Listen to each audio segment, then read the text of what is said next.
Donc voilà, je vais inviter Zetouni pour nous faire sa présentation. Merci.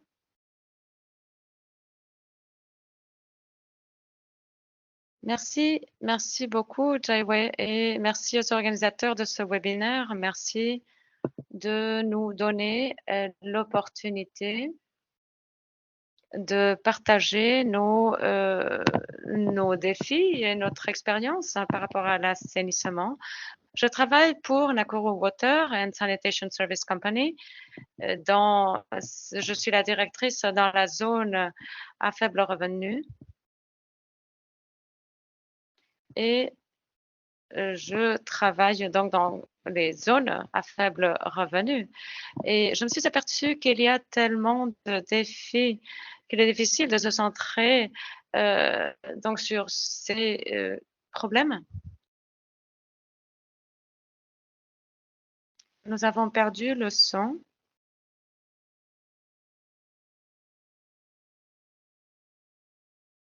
Oui, je pense être unique que vous êtes. Voilà, c'est bon maintenant.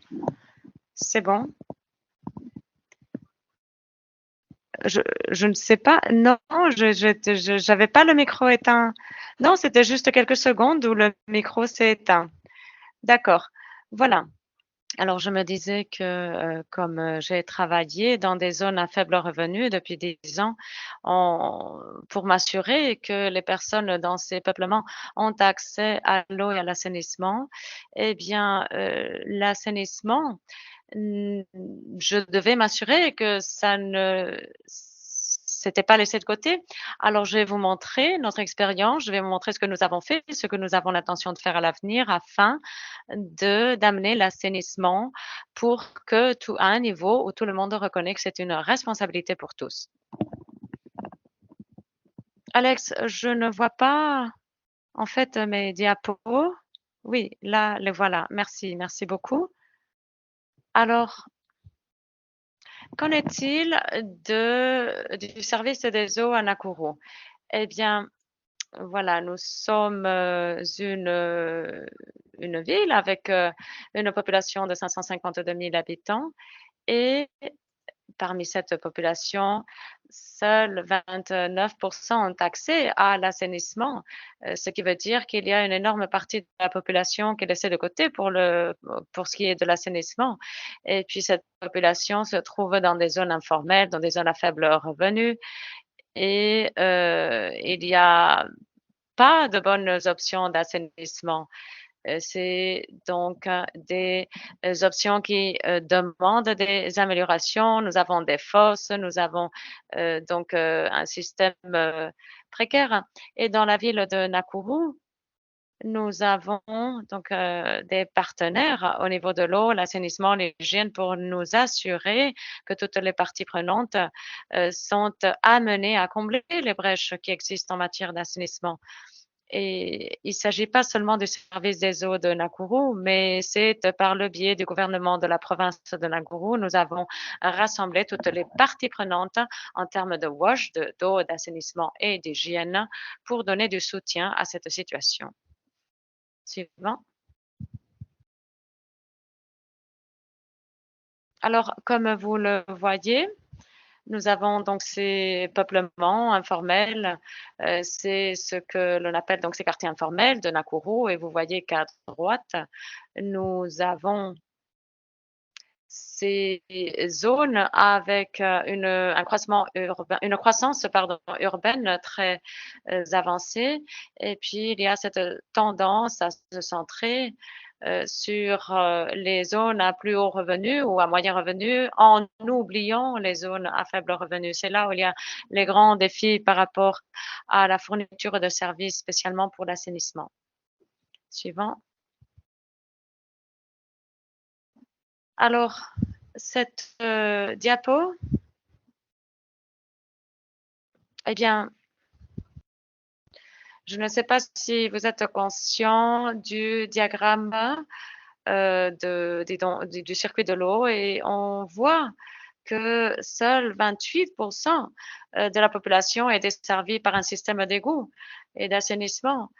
Et même si ces personnes ont un système d'assainissement, eh bien, on voit que seulement 15 à 17 de ces égouts vont vers la station d'épuration et sont traités de façon sûre. Ce qui veut dire que la plupart des eaux usées et de la matière fécale retournent à l'environnement. Et c'est pour cela que à Nakuru Waters, on s'est dit que pouvons-nous faire afin de nous assurer que les eaux usées sont gérées de façon sûre.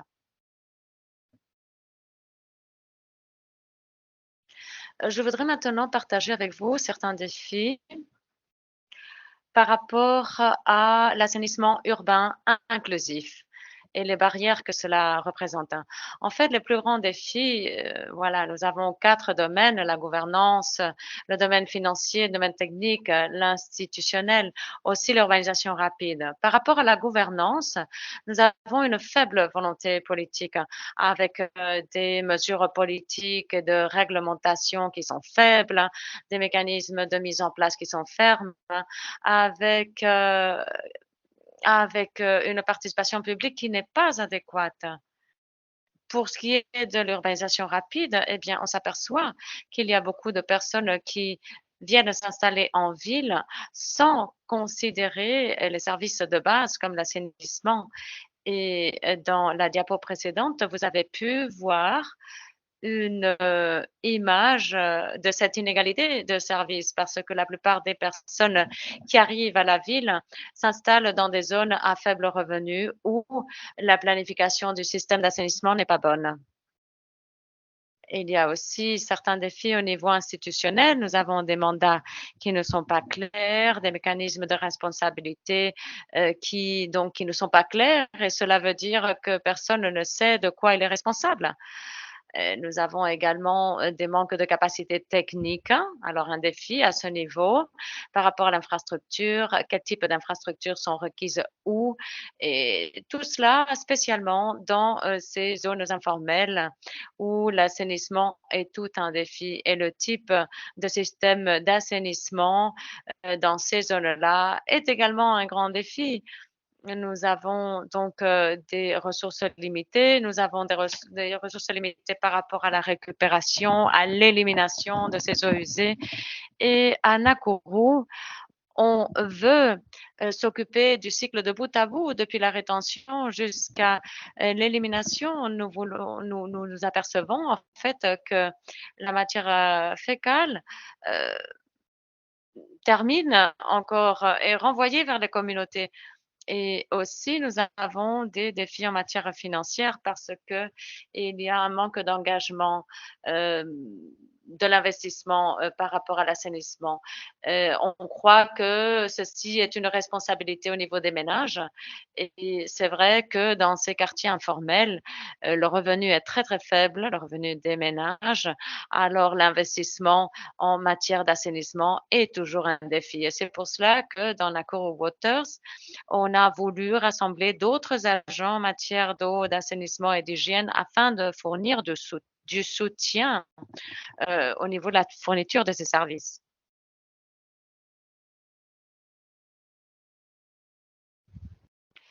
Et comme je l'ai dit, le plus grand défi en matière d'assainissement, c'est le financement. Nous, on s'est aperçu que par rapport, enfin, étant une entreprise de service des eaux, eh bien, nous avons différents modèles de financement pour l'assainissement et nous avons pu parcourir la chaîne de valeur de l'assainissement. Et au niveau des ménages, nous avons tenté d'engager toutes les parties, y compris les ménages, pour améliorer l'assainissement au niveau des ménages. Et nous donnons du soutien pour fournir en fait des matériaux à faible coût pour la construction de toilettes. Nous travaillons avec le gouvernement municipal pour que les ménages aient un accès facile à tout cela, qu'ils puissent accéder aux planifications pour construire des toilettes et donc nous donnons du soutien et nous encourageons afin que l'on puisse commercialiser cet assainissement. Et puis au niveau municipal et du gouvernement, nous avons des subventions, nous avons aussi des partenaires comme le secteur, le fonds de l'eau, qui nous a aidé à mettre en échelle certains programmes pour les populations pauvres urbaines pour soutenir la construction de toilettes au niveau de la rétention. Nous avons aussi des initiatives au niveau de la finition et de la fin du cycle de l'eau. Nous avons pu établir des partenariats en tant que service des eaux pour soutenir les ménages afin qu'ils puissent construire des systèmes d'assainissement standards. Et nous nous assurons de fournir aux ménages différents designs, différentes conceptions et aussi les aider au niveau du coût pour construire ces toilettes, ces installations. Et nous avons aussi un programme pour des subventions pour les familles les plus pauvres pour qu'elles puissent construire leurs toilettes. Ceci sert également à investir en fait en une toilette adéquate. Et avant de parler de cet ajustement aussi de tarifs, eh bien, nous avons travaillé avec certains partenaires, avec des partenaires internationaux par le biais de programmes internationaux ciblant l'eau. Et puis, nous avons pu voir des équipements et beaucoup d'innovations en matière de toutes les étapes du cycle de l'eau. Et en fait, Nakuru Water ne se centre pas seulement sur une élimination sûre, mais aussi sur la réutilisation depuis 2020. Je vous en expliquer davantage plus tard. Et vraiment, nous nous centrons aussi sur la durabilité en tant qu'entreprise. Nous avons été capables d'ajuster nos tarifs de façon à pouvoir nous occuper de l'assainissement sur les sites parce que nous avons vu et nous avons pu d'ailleurs vérifier par le biais d'une participation publique avec nos clients. Nous avons vu que pour que eux comprennent l'importance de l'assainissement, eh bien, il faut les engager par rapport à cet assainissement. Et l'assainissement est de notre responsabilité, mais ça couvre toute une chaîne. Et à côté de ces zones à haut revenu, eh bien, il y a aussi des zones et des peuplements informels. Ce qui veut dire qu'il faut qu'il y ait cette volonté de payer pour cet assainissement. Et nous avons donc ce programme pour les populations pauvres et ainsi les bénéficiaires sont prêts à payer un tout petit peu plus afin de répandre notre système d'assainissement à tous. Et là, nous travaillons en fait avec les régulateurs afin d'avoir des tarifs spécifiques pour l'assainissement. Et même ceux qui se trouvent au bout supérieur de la chaîne peuvent payer un tout petit peu plus pour aider au système de l'assainissement.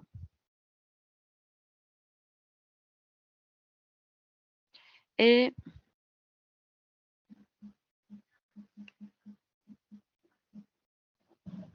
Et voilà, je vous montre un petit peu ce que nous faisons à l'heure actuelle chez Nakuru Water. Eh bien, comme vous le voyez à droite, eh bien, nous avons des systèmes d'assainissement très précaires, très pauvres. Vous voyez que par le passé, eh bien, on vidait les fosses manuellement et l'élimination aussi se faisait manuellement. Eh bien, à Nakuru Water, on tente de changer cette narrative avec notre personnel. On tente de fournir des systèmes de rétention appropriés. Nous avons pu construire 20 000 toilettes dans les zones à faible revenu et nous avons également pu fournir des technologies de vidange différentes parce que, comme vous le voyez, en fait, ces photos que vous voyez sur la diapositive, eh bien, ça pose un défi même pour les personnes qui font ce travail. Et normalement, ces videurs de la fosse, eh bien, ils font ce travail la nuit et ils ne prennent pas soin de leur propre santé, de l'environnement. Voyez l'élimination, qui se produisait. Nous avons fait une étude et nous nous sommes aperçus que normalement les propriétaires ne font pas attention, où, cette matière fécale, va terminer, va être, éliminée et voilà, on voit que donc la matière, fécale termine en plein air et ou alors on voit que cette, boue ou cette matière fécale est enterrée dans une fosse et là, on peut la disposer dans nos canalisations d'assainissement et voilà, jusque-là, les propriétaires de la terre, eh bien, ne faisaient pas attention où cette matière fécale terminait. Water a établi des partenariats. Nous avons les systèmes d'assainissement que vous voyez ici, que nous avons pu promouvoir. Nous avons construit 20 000 toilettes, heu, par le biais de différents programmes. Et dans nos designs, nous encourageons la vidange. Comme vous le voyez à droite, nous avons la chambre de vidange et quand cette toilette est pleine, eh bien, elle est beaucoup plus facile à vider. Il ne s'agit pas seulement, bien sûr, de construire les toilettes, mais aussi de promouvoir l'hygiène, c'est-à-dire la façon adéquate d'utiliser les toilettes. Voici certaines technologies qui ont évolué au fil du temps. Vous voyez les 2 photos. Nous avons ici ce Gulper, ce système que nous avons pu, piloter et en fait, nous l'avons amélioré. Maintenant, nous n'utilisons plus donc cette pompe ou cet avaleur. Nous avons un équipement bien meilleur. Cependant, on peut voir ce type de technologie et la comparer, par rapport à la diapositive, précédente. Où on voyait que dans cette phase déjà, au moins, on utilise donc ce système de pompage pour pomper, la boue, et la faire sortir des toilettes, ce qui améliore la vidange. Et bien sûr, tout ceci comparé à toutes ces zones où on faisait la vidange manuellement avec des seaux, eh bien, ça rend un petit peu la tâche, plus facile parce qu'on voit que, il y a plus besoin que personne, ne s'introduise dans les toilettes. Il y a aussi, les, déchets solides qui sont, beaucoup plus, facilement pompés avec, notre système actuel. Donc voilà, on voit que ces déchets solides peuvent être pompés.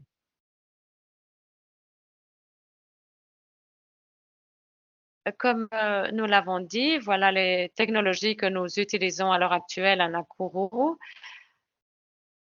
Nous avons pu piloter cette unité mécanique pour la vidange des boues. Je pense que c'était déjà en 2019 avec cette technologie.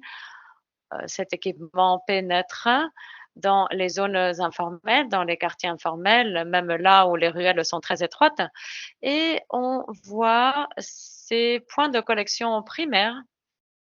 C'est-à-dire que, les, personnes qui vidaient anciennement manuellement les, toilettes peuvent se servir de ce système et aussi c'est beaucoup plus facile de transporter tout cela au point de collection primaire.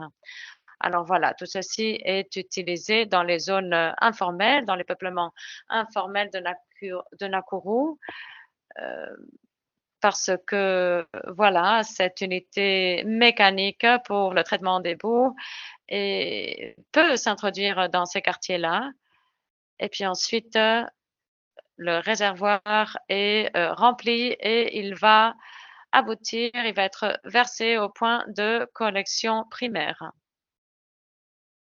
et avec un seul voyage, on peut déjà, donc aller verser, remplir ce système et aller le verser dans les points de collection primaires. Nous avons donc ce que nous appelons le Poo-Poo Pump. La pompe, c'est un équipement que nous avons pu acquérir de Practica et nous avons utilisé cette pompe depuis 2020. Alors avec cette pompe, nous la connectons également avec les points de collection primaires et les videurs manuels peuvent aujourd'hui être formalisés. C'est-à-dire nous avons réussi à formaliser 3 groupes. Nous avons, donc des personnes qui travaillent avec ces équipements, avec ces services.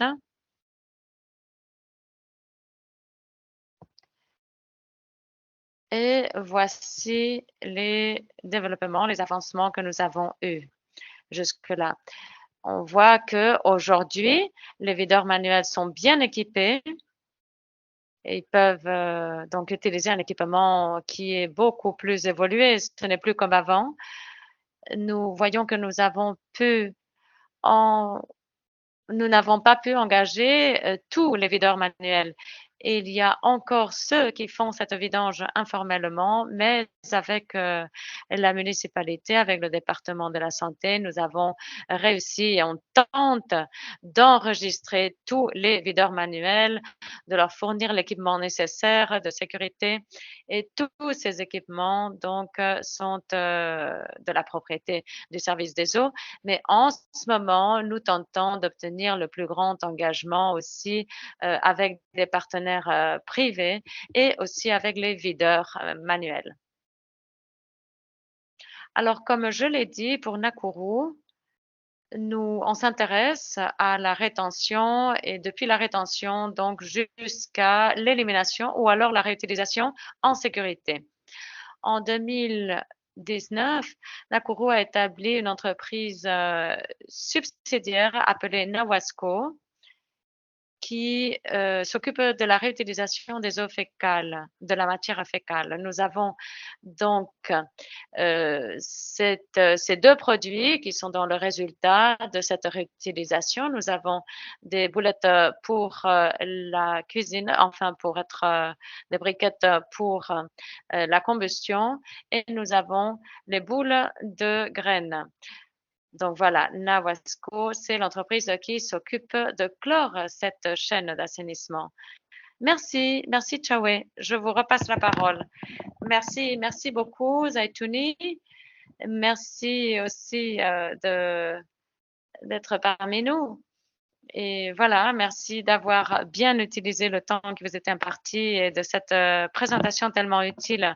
Nous apprécions aussi cette profondeur et j'imagine qu'il y aura des questions aussi par rapport à tout ce processus. Maintenant, je vous propose de garder vos questions pour la fin et je suis sûre qu'il y a beaucoup d'idées, de commentaires, de questions, de réponses. Et voilà, on les gardera pour la fin de la deuxième présentation. Alors maintenant, sans plus, je vous présente la deuxième intervention de notre webinaire de la part de Priscilla Holbrook, qui est la directrice des services d'assainissement et de l'eau de Malindi. Et elle va nous expliquer quel est le progrès fait par Malindi en termes d'assainissement ainsi que les défis, les leçons tirées. Et je l'invite sans plus à nous présenter ce qui s'est passé au cours des années et la situation actuelle. Allez-y, vous avez la parole, Priscilla. Merci, merci beaucoup, Shaway. Merci aussi à tous les participants de vous joindre. Merci aussi, Zaitouni, pour avoir marqué le rythme. Ma présentation sera très similaire par rapport à ce que fait Nakuru Water, mais je vais vous parler donc de Malindi Water. Malindi Water est un service qui s'est établi en 2004 Et voilà, maintenant, on s'occupe également de l'assainissement et de le faire de façon efficace et accessible. Jusque-là, nous nous étions surtout centrés sur l'eau et nous servons une population d'un demi-million de personnes.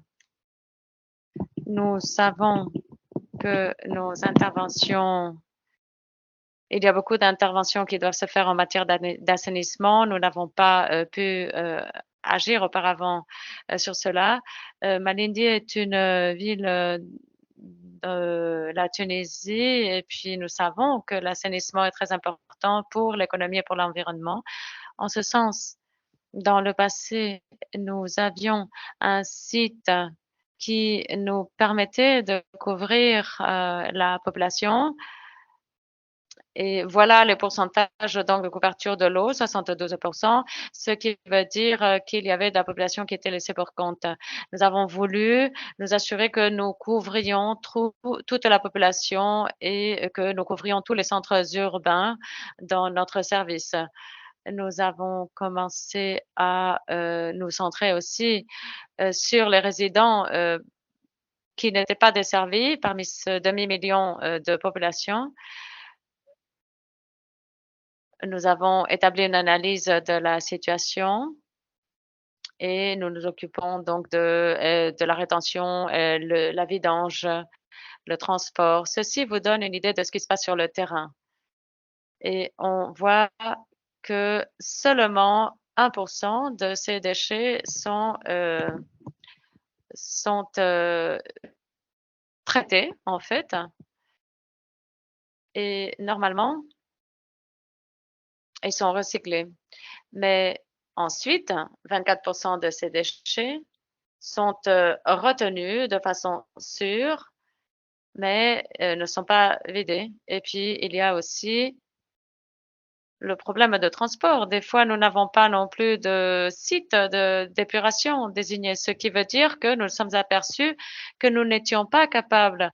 Nous sommes capables de traiter l'eau de façon sûre, mais le problème se pose au niveau de la rétention. Ce qui veut dire que, il y a un grand pourcentage d'eau qui n'est pas, géré de façon sûre. Alors alors nous avons ce problème d'un grand pourcentage d'eau qui n'est pas, traité de façon sûre et c'est ce sur quoi nous travaillons. Malaisie, eh bien, nous avons ce plan d'investissement, d'assainissement inclusif. Nous travaillons avec d'autres partenaires. Nous avons le gouvernement de la municipalité, le gouvernement national aussi et nous avons un autre acteur, Sunivation. Nous avons également d'autres acteurs, la Banque mondiale. Nous avons, 95 millions d'investissements en, assainissement et nous avons vu que l'assainissement faisait partie du ministère de la Santé. Maintenant, ça fait partie aussi du ministère de l'eau. C'est-à-dire que beaucoup de choses se passaient par le passé, au sein du ministère de la Santé, maintenant aussi au sein du ministère de l'eau. Et donc les services qui font confiance à l'assainissement comme Malindi Waters, ont fait beaucoup de progrès. Nous avons réussi à rassembler beaucoup de parties prenantes. Nous avons, vraiment, nous nous sommes centrés sur la valeur, sur les types de solutions que nous pouvons mettre en place. Alors notre plan, c'est un plan de 95 millions de dollars. Vous voyez ici, comment cela se ventile. Nous avons différentes sources de financement. Ça vient du gouvernement du Kenya, la plupart. Et puis, nous avons également des fonds, des banques de développement. Nous avons aussi les ventes de produits. Nous, avec ces briquettes, par exemple, pour l'utilisation industrielle.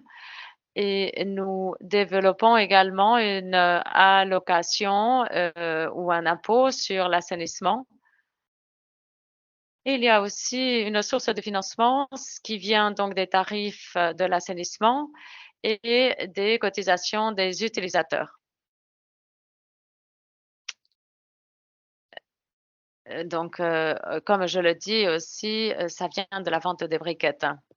Alors, toutes ces sources de financement nous permettent de faire des investissements. Alors, quels sont nos défis? Nos défis sont au niveau de la rétention. 62 des eaux usées des toilettes ne sont pas, bien vidées. Alors, nous travaillons avec, les ménages et nous avons détecté quels sont les ménages qui sont prioritaires pour, la construction de toilettes et pour fournir des toilettes, sûres au niveau, à tous les niveaux, au niveau de l'éclairage et cetera. Nous devons soutenir les ménages pour faire de bonnes toilettes qui soient, vidables et ainsi pouvoir vider les boues et les sortir du site parce que nous nous sommes, aperçus que, voilà, sinon c'est cette matière, elle est vidée la nuit et nous travaillons avec d'autres, sources de financement, avec d'autres, donneurs et nous avons réussi à construire, 1000 toilettes avec, tous ces partenaires. Nous avons également le programme d'amélioration des, peuplements informels du Kenya. Nous avons différents partenaires, différents programmes. Ils ont tous différents modèles pour soutenir le ménage et nous dans certains cas, les subventions sont à 100 pour, la durabilité. Les bénéficiaires doivent également contribuer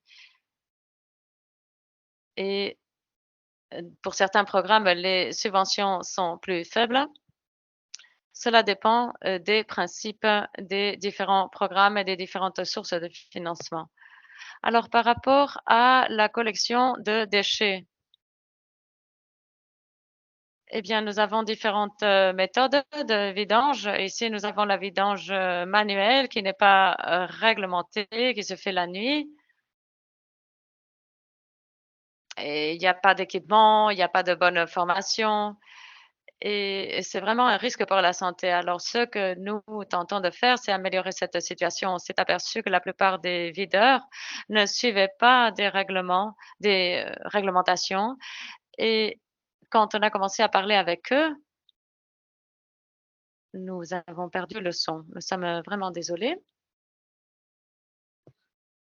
Oui, Priscilla, je suis désolée de vous interrompre, mais votre micro s'est éteint. OK, voilà, cela fait 5 secondes seulement. Oui, c'était par rapport à la vidange manuelle. D'accord, alors je vais vous parler de ce que nous faisons pour professionnaliser les videurs. Cette, diapo vous montre comment nous avons amélioré, la collecte de déchets et la vidange. Nous avons travaillé aussi avec un projet de Unilever, un projet aussi, qui s'est déroulé en Zambie et nous avons donc différentes méthodes de vidange. Nous avons voulu travailler avec les videurs pour voir ce qui marche pour eux, les professionnaliser et voilà, briser la barrière entre eux et le public et puis nous avons également demander aux autorités publiques, de suivre cette formation, pour, que tout le monde s'aperçoive que ce que nous faisons est bien et que nous voulons professionnaliser, ces personnes. Aujourd'hui, les videurs beaucoup de videurs sont enregistrés, sont professionnalisés parce que nous, voulons compter sur eux, parce qu'à Malindi Water, nous n'avons pas encore, d'entreprise, ou d'autres entreprises qui puissent fournir ce service à grande échelle. Et ici, je vais vous parler du traitement et de la réutilisation. Nous n'avons pas désigné un site de versement ou de vidange, qui soit donc désigné. Nous avons ici cette, carrière où l'on verse les déchets solides ainsi que la matière, fécale, c'est-à-dire, tout ce qui vient des fosses et ici nous avons les déchets solides, bien sûr, ce n'est pas la façon correcte de le faire et à Malindi, nous sommes en train de construire, par conséquent, 2 sites pour le traitement des boues et parmi ces 2 sites, l'une a une grande capacité et là, nous aurons également la capacité de séparer les liquides et les solides et traiter les liquides afin de les séparer des solides et donc pouvoir réutiliser les solides en les transformant en briquettes afin de clore, le cycle, de boucler la boucle. Tout ceci avec, l'aide d'autres partenaires. Nous avons donc des arrangements pour, heu, générer ce site, pour, concevoir ce site. Alors, Malindi Water a une fonction maintenant dans l'assainissement, dédiée et nous savons ce qu'il faut faire. Nous, voulons écrire des propositions, nous voulons attirer le financement, nous voulons établir des partenariats efficaces et bien sûr, générer la confiance de la part des investisseurs et des partenaires et tout ceci a aidé aussi au niveau interne de l'organisation. Et c'est notre mandat. Nous continuons à travailler en ce sens et toutes les interventions engagent toutes les parties prenantes ainsi que les consommateurs pour voir ce qu'ils veulent de Malindi Waters et nous leur fournir le soutien de façon à avoir l'accord des consommateurs pour payer ces cotisations pour l'assainissement. Au début, nous n'avions pas la capacité de travailler avec beaucoup de ces acteurs. Aujourd'hui, nous travaillons avec les autorités de santé publique. Nous pouvons également commercialiser le système d'assainissement pour l'améliorer et aussi permettre une plus grande compréhension et voir également quelle est la contribution que chacune des parties peut faire. Nous avons notre système également pour tracer notre progrès. Voilà, cette, diapo est un résumé. Je ne vais pas trop aller dans les détails, mais comme je vous le dis, nous avons beaucoup, réussi en matière de rétention avec la construction des toilettes. Nous avons également établi des partenariats, des contrats avec le secteur privé pour, pouvoir fournir la technologie et améliorer, certaines étapes au niveau de la chaîne d'assainissement et puis par rapport au traitement de ces déchets, nous sommes en train de, tenter de mettre à échelle, ce traitement, d'accommoder l'équipement nécessaire et voilà, par rapport à ce traitement, eh bien, nous sommes en train de concevoir ces 2 nouveaux sites pour le traitement et nous voulons engager toutes les parties prenantes pour et leur fournir nos connaissances. Donc voilà, nous croyons fortement au partenariat. Nous avons un réseau de partenaires multiples qui fournissent leur soutien et nous avons également un système de gestion afin d'éviter les doublons et que les différents partenaires ne s'occupent pas de la même tâche et que l'on puisse donc se compléter, que l'on puisse se nourrir entre les différents partenaires. Et ceci nous a aidé à optimiser donc ce montant qui était dédié à l'investissement, qui a été obtenu donc du secteur privé, de la Banque mondiale et du gouvernement. Alors voilà, moi je vous laisse avec cette diapositive avec tous les partenaires et je vous repasse la parole. Shay, merci beaucoup. Merci, merci beaucoup Priscilla. C'était vraiment une présentation fantastique qui nous a montré le grand progrès réalisé par Malindi et je suis sûre qu'il y a beaucoup d'intérêt et qu'il y aura donc des questions ou des demandes d'éclaircissement de la part du groupe.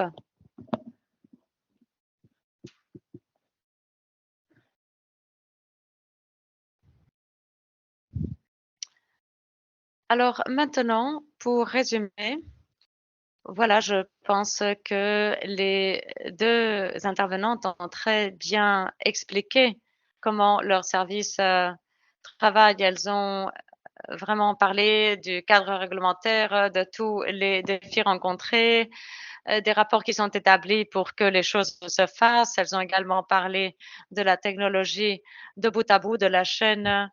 On a parlé également des engagements, des rapports, des mécanismes de financement, de modèles qui existent.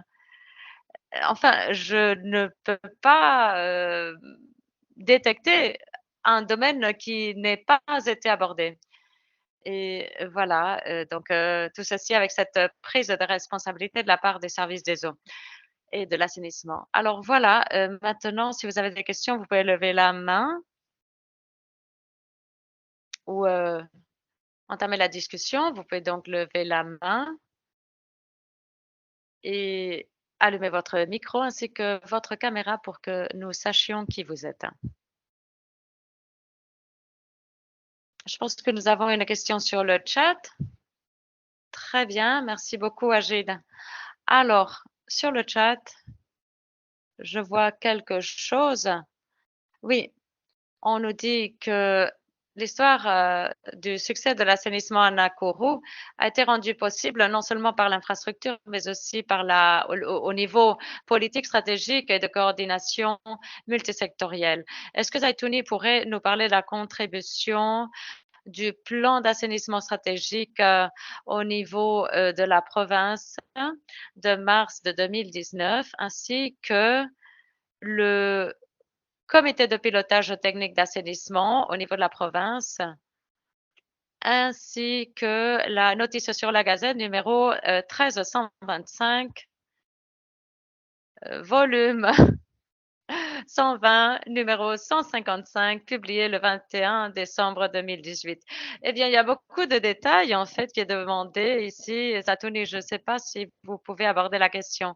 Oui, merci. En fait, je veux parler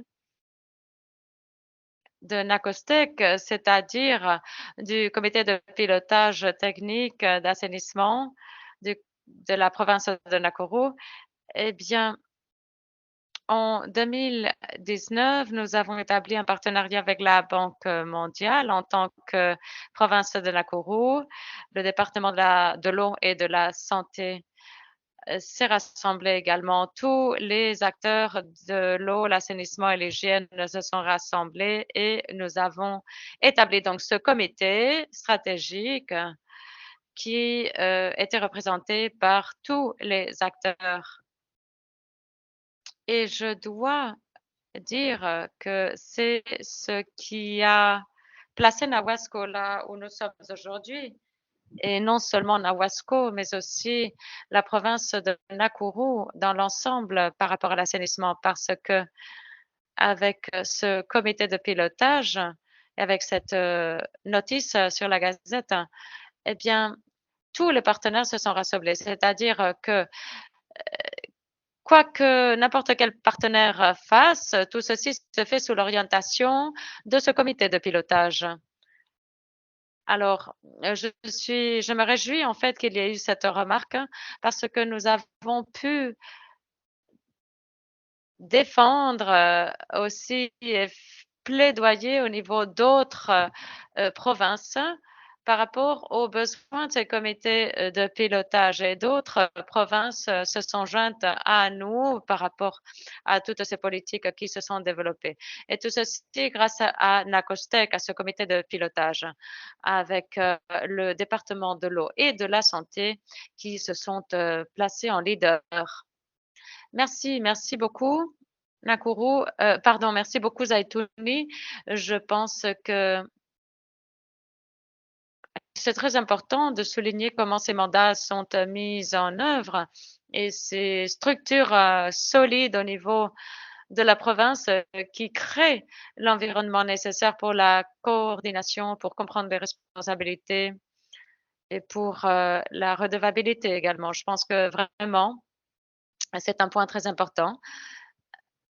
Maintenant, j'invite Mogwami. Je pense que Mogwai a levé la main? Oui, merci, merci beaucoup.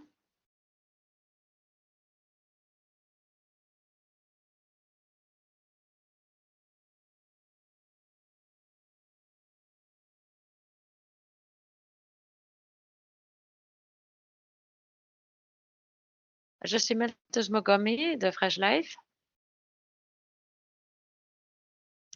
Tout d'abord, je voulais, féliciter Priscilla et Zaitouni pour leur présentation.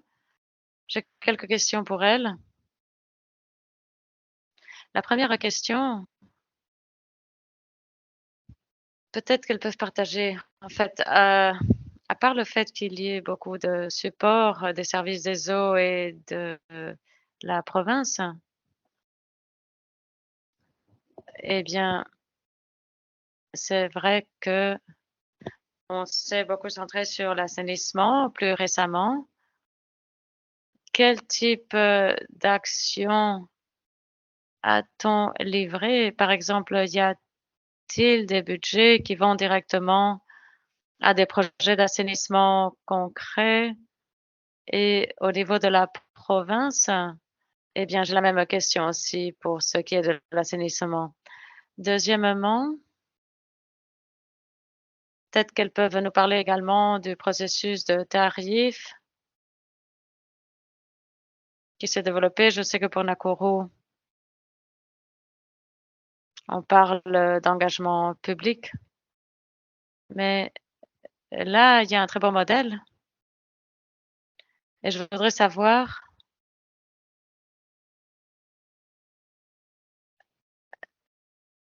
les services de l'eau, quel est le montant qui est fourni?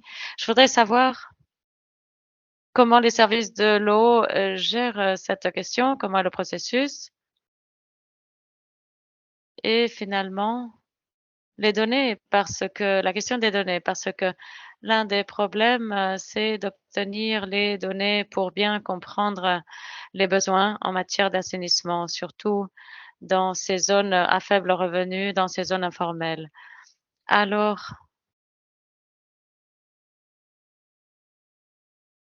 je voudrais savoir, on est en train de parler donc, de ces zones informelles, alors comment sont-elles cartographiées et quelles sont alors les décisions qui sont prises suivant les données que l'on obtient? Merci, merci beaucoup Mogami.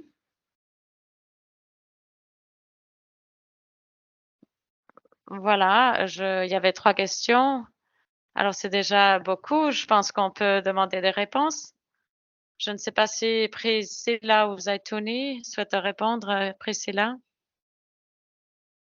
Oui, merci, merci beaucoup Matheus. Merci beaucoup d'être, venu, de partager ces questions. C'est de très bonnes questions. Alors je vais répondre très rapidement. Alors, est-ce que le service des eaux, fournissent du financement? Oui, il y a un budget pour l'assainissement, un petit budget pour, soutenir la vidange, mais nous avons également un budget enfin, nous avons fait un grand effort pour, comprendre ce qui est nécessaire et en tant que service des eaux, nous avons cette capacité d'établir un budget pour cela. Nous avons également un budget qui vient, de la province. Malinda est également l'entreprise qui donne, le financement pour la province. On travaille, coude à coude avec, la province pour que ces fonds qui, vont aussi vers le département de la santé puissent aboutir, dans, le domaine de l'assainissement. Nous avons construit ainsi des toilettes. Nous avons également formé notre personnel. Alors de façon, pour ce qui est du budget, eh bien, il est petit pour commencer, mais nous sommes en train de travailler là-dessus et je dois dire aussi que Nous avons un système de participation publique et le régulateur travaille sur des modèles et nous discutons par rapport à ces services afin de pouvoir défendre ce niveau de service. Et puis par rapport aux données, eh bien oui, UN Habitat nous soutient avec un investissement en assainissement. Et il y a aussi d'autres partenaires et nous, en tant que service, nous avons beaucoup travaillé sur des systèmes MIS et sur la collection de données, ce qui est un grand défi. Nous sommes également dans des zones rurales et c'est très difficile d'obtenir ces données et c'est difficile d'obtenir de bonnes données. C'est un défi. Mais petit à petit, nous mettons en place des structures pour la collection de données. Nous avons commencé également à cartographier, c'est-à-dire que toutes les interventions dépendent maintenant d'une cartographie aussi pour nous permettre de tracer le progrès. Et ce n'est pas facile d'obtenir des données de l'assainissement. C'est beaucoup plus facile d'obtenir des données par rapport à l'eau parce que alors maintenant, ce que nous tentons de faire, c'est de centraliser tout cela, de mettre tout cela dans un seul hub. Alors, j'espère que cela répond à votre question. Oui, merci. Allez-y, ça a étonné. Je pense que Priscilla était très précise et en fait, elle a répondu par rapport aux tarifs et le soutien que nous obtenons. Moi, je voudrais rajouter que le fait que la province ait créé cet environnement qui nous permet d'agir, eh bien, ceci est très utile pour nous, spécialement pour Nawasco, pardon, pour Nakostek, parce que maintenant nous avons la police, la politique, pardon, le climat nécessaire pour agir au niveau de l'assainissement, la réglementation. Et je dois dire également que le régulateur a été très enthousiaste, a très bien reçu ces initiatives par rapport à l'assainissement. Et on a présenté aussi des données et puis même avant cela, nous avions déjà un budget alloué depuis 3 ans avec lequel nous avons travaillé au titre de projet pilote. Maintenant, le système de tarifs a été approuvé comme Priscilla l'a dit, mais déjà le régulateur nous avait alloué un petit tarif avec lequel nous travaillions par le passé et avec ce que les partenaires nous donnaient aussi pour nous soutenir. Eh bien, on travaillait avec tout cela. Et je dois dire également que les services de l'eau sont également très engagés par rapport à l'obtention de l'eau, de données, surtout au niveau de l'assainissement. Alors, je dois dire que initialement, il n'y avait pas un mandat très clair. Aujourd'hui, c'est très clair quel est le mandat et qui fait quoi et quel est le budget et d'où est-ce qu'il doit venir et à quoi il doit servir. Merci. Je vous repasse la parole. Merci, merci beaucoup. Alors, voilà de très bonnes réponses qui nous mènent à la réflexion aussi. Moi, je m'intéresse au temps. En fait, on est un tout petit peu en retard. Nous avons des questions. Nous pouvons peut-être accorder 10 minutes de plus pour les questions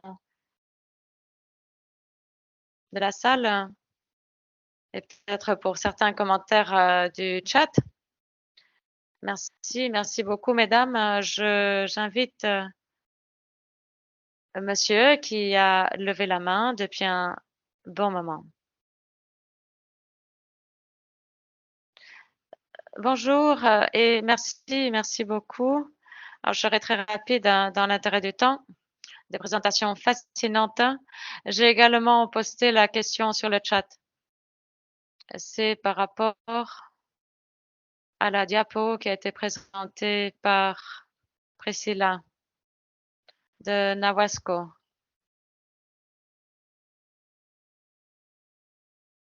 C'était très intéressant. C'était par rapport aux différentes sources de financement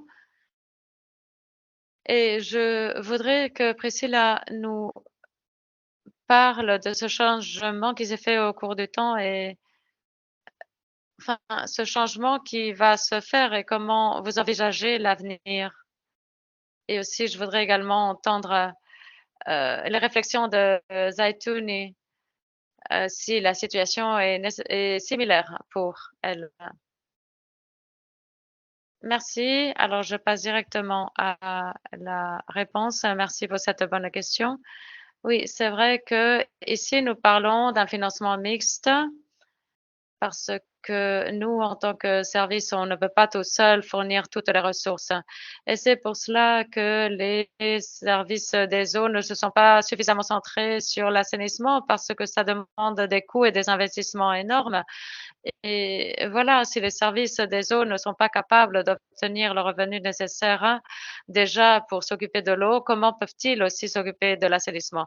Et c'est pour cela que nous avons créé ce modèle de financement mixte, très créatif. Aussi, faire les briquettes, faire d'autres projets qui soient bancables et obtenir également d'autres sources de financement qui peuvent venir nourrir notre infrastructure avec, des interventions énormes, avec des contributions pour les infrastructures, pour la construction de ce site, pour le traitement de la matière fécale et voilà et pour rendre, ces infrastructures opérationnelles et je sais aussi que les ménages, la communauté, les résidents ont également une responsabilité, doivent contribuer. Alors leur, contribution aussi pour la construction des toilettes et aussi pour payer un impôt, une charge, c'est une contribution que nous voulons obtenir de tous nos clients afin qu'ils puissent contribuer à l'investissement en assainissement. Et comment utiliser cet investissement pour, un développement ultérieur de la chaîne. Et puis par rapport aux produits, aux ventes de produits, eh bien ceci, viendra, de, la finalisation de la construction du site et nous aurons donc, une autre source de revenus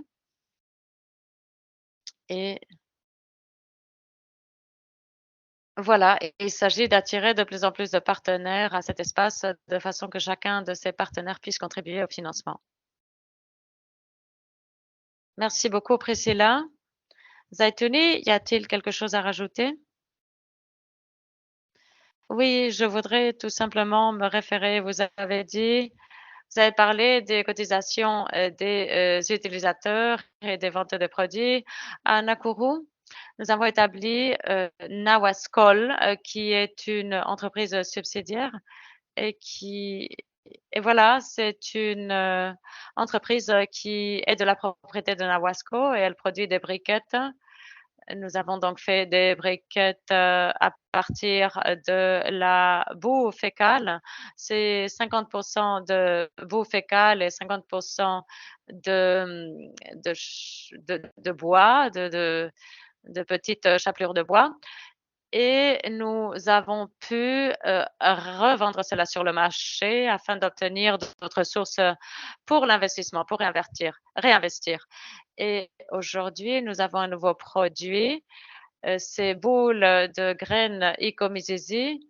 Là, nous tentons de voir voilà, maintenant que nous tentons tous d'être, résilients au niveau climatique, nous tentons, ainsi d'introduire des produits qui soient Hem, disons, respectueux dans l'environnement. Merci beaucoup de ces réponses, merci beaucoup. J'espère que cela répond aux questions. C'était vraiment très intéressant, merci.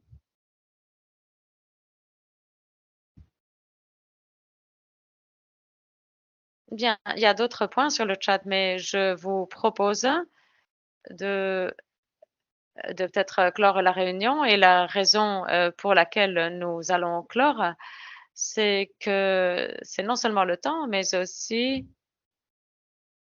nous avons, encore, une petite intervention pour la clôture et Cela dit, eh bien, on a pris bonne note, des questions additionnelles sur le chat et si vous êtes, familiarisé avec, le forum Susana, eh bien, il y a une conversation qui se produit là-bas. Alors nous lançons ces séries de webinaires et alors ces commentaires seront donc partagés sur la plateforme et les présentations seront également accessibles pour vous et si vous avez des commentaires ou d'autres, questions, eh bien, nous serons enchantés d'y répondre et je suis sûre aussi que Priscilla et Zaitouni seront très contentes de répondre aux questions.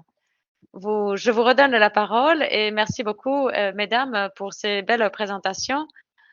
Merci, merci beaucoup, Chawi, et merci, Priscilla, Zaitouni. C'était des présentations magnifiques et c'était aussi, en fait, merci à l'audience pour ces bonnes questions. Et puis, c'est dommage qu'on n'a pas pu les aborder, mais nous espérons vraiment maintenir cette conversation, cette discussion par le biais de ce forum. Moi, je vais être très bref. Je vous ai dit qu'il y avait donc, cette série de webinaires, nous sommes encore en train de les organiser. Je vais vous donner un petit aperçu de notre planification pour l'avenir. Là, nous avions le webinaire numéro 1, nous centrons sur Nakuru et Malindi, mais nous aurons encore un webinaire le mois prochain à la même heure, le même jour et on parlera donc, de l'Afrique, occidentale avec, des représentants du Sénégal et de Burkina Faso et des représentants qui nous parleront de la situation de l'assainissement et on parlera de la gestion de l'assainissement de façon efficace, donc de modèles de services, des eaux nationaux. Nous organisons donc ce webinaire, de la façon d'une façon similaire à celui-ci. Et puis après cela, nous allons passer à Lusaka et à Kisumu avec un autre webinaire. On se centrera dans ce cas-là, sur l'assainissement basé sur la rétention et les fournisseurs de services, privés. Et puis par la suite, on parlera d'études de cas du Nigeria, de l'Afrique du Sud, Mali, Zambie, Tanzanie et voilà, ce sera des présentations d'1 heure.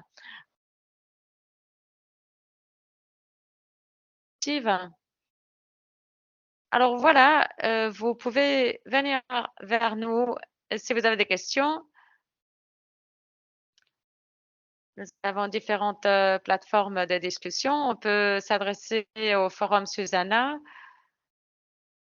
Si vous n'êtes pas membre encore, vous pouvez le faire. Vous avez également Jowopa qui donne la possibilité à tout le monde de s'engager avec la communauté de pratique. Pour Jowopa, vous avez également le lien sur l'écran et si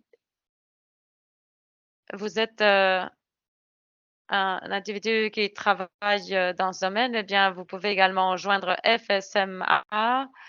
Nous utilisons la boîte à outils par rapport à l'assainissement, sans égout et puis enfin le groupe Avoisa et merci aussi. On partagera les présentations par le biais du forum. Merci beaucoup de vous être, joints à nous.